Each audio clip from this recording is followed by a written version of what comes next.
Takže ahoj všichni, vítáme vás u dnešního videa.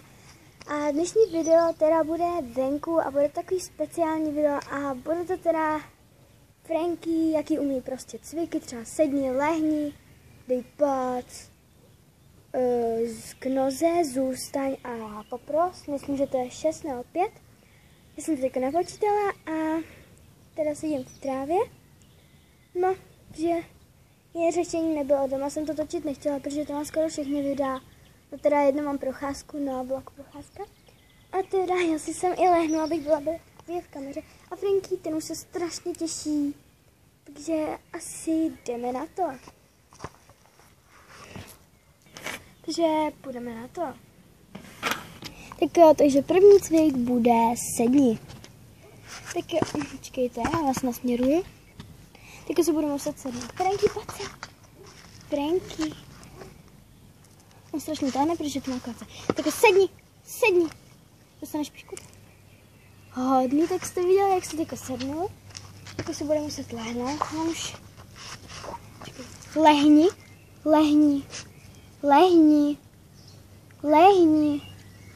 Franky, lehni. A se tak nějak nechce lehnout, to se mu tady nechce lehnout. No já nevím, tak třeba popros. No popros. A dobře, no dám mu to, teď to uznáme, ne? Tak ještě jednou teda lehni, on se na to nějak necítil. Tak ještě jednou, Franky, lehni. Tak už si lehne.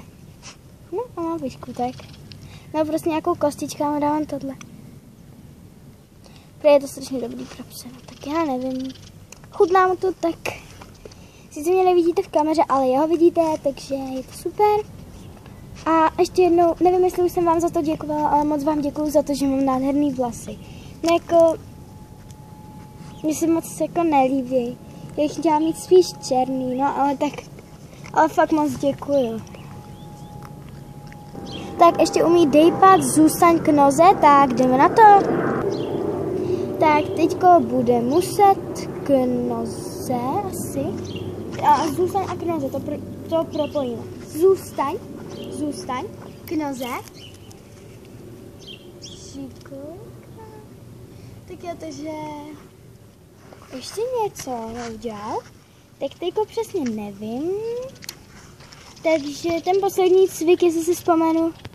Jo, takže ještě dejpat, tak to taky umí. Takže Franky, dej pac. Ukaž to na kameru, jak umíš dát pac. No ukáž. Dej pac. Šikulka. On to ještě neumí tak nějak jako hodně. Ještě mu to moc nejde, no ale tak uznejte, to je malé, umí toho docela dost. Tak jestli vám tohle video líbilo, tak určitě dejte like a koment a odběr a pište, co byste chtěli za videa, protože já fakt vůbec nevím, co mám natočit. Dneska možná ještě nějaký natočím, protože mě to fakt baví. No a takže tohle bylo pro tohle video všechno a já se s vámi učím. Čau!